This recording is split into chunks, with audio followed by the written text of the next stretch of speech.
All right, welcome back, everybody. Nice to have you with us. We keep taking a look at what's happening in the world of Western Province Club Rugby. All right, Jerome, Super League A seems to have its sort of a dominant movers already. But we sort of, for some teams, they're about a third of the way through the season. Other teams are just over the halfway mark. Is it fair to say that there is still a lot of rugby to come? Or are we at that point where it's... hoe sê hulle vir baie clubs is the coolest deur die kerk? Not yet. Yeah, if you look at that red section there, the bottom sort of three, I think they're gonna struggle. But if you look at some other teams, like if you look at Hamilton's, they only played 5 games, and we know with the depth that Hamilton's have that they can be dangerous. So they still have a few games, though they like very far down.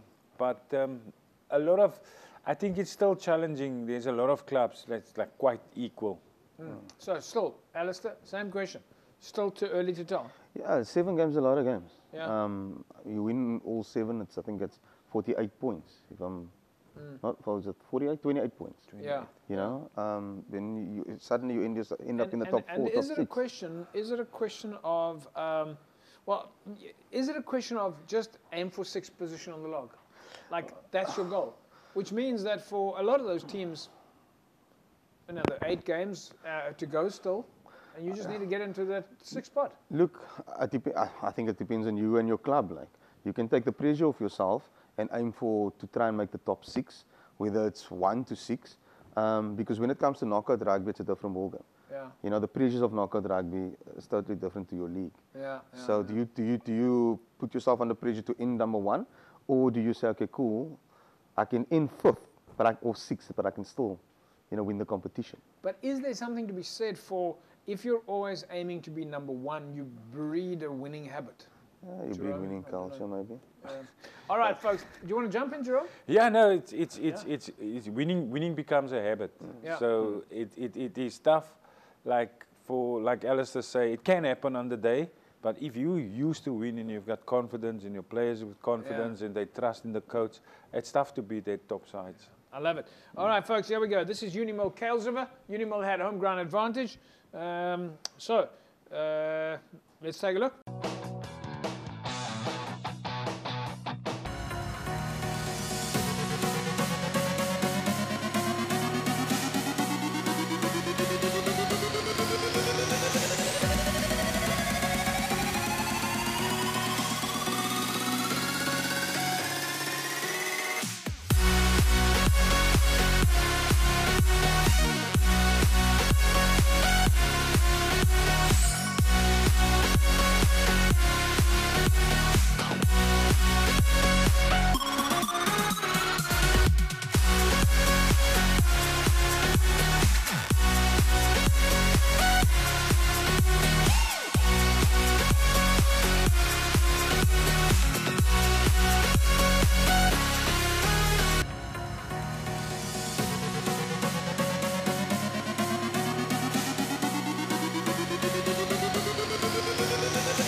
All right, there we go. First half, Unil dominant already, 36-7. Alistair?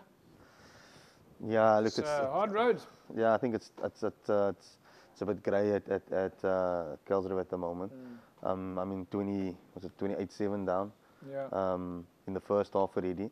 Yeah, I know that they have changing coaching, so there's changing structure. But take me a little bit, just for a second. Just take me a little bit to the change, though. Let's not talk about Kuilsriver for a second. But take me a little bit to the change in the Unil game today versus last week. Yeah, I think, look, obviously they're playing home, you know.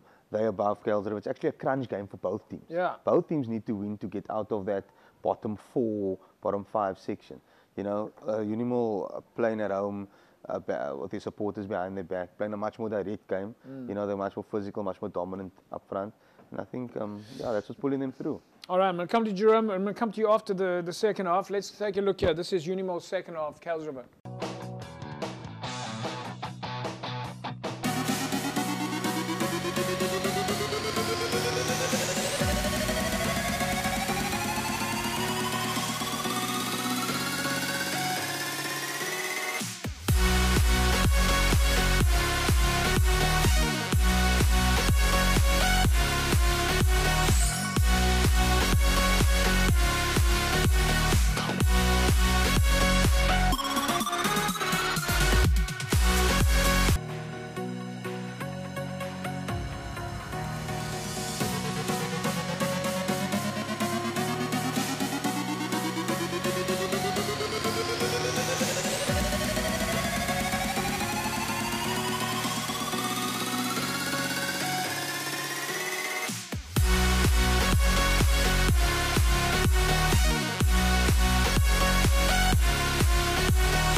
All right, there we go. Final result then in favour of Unimol. Big win for Unimol. Jerome, is this the type of watershed moment that you look for in a league when things haven't necessarily been going your way? But then all of a sudden you have an opportunity to explore your players and gain confidence. Is this potentially the turnaround moment for Unimol? Look, we know Unimol is a quality club side and they've lost players, but I think they're busy getting back into the groove now. And I think the weather actually helped them because with that big pack of forwards, you could see they use the line-out maul a lot and they use their scrums a lot. And I think for Kuilsriver it's a bit disappointing because if you watch last year how Kuilsriver was dominating up front with their forwards, so you can see like the coach, who is basically the forward coach, who's the coach, he left. So you can immediately see the difference between last year and now, just because of that. If you're not good in your set pieces, you're obviously going to struggle, and Unimol capitalize on that. All right, folks. We're going to take a look at the log when we come back from the break. We've got to do some analysis there, but we'll still take a look at the Villagers versus Hamilton's game. Back in a sec.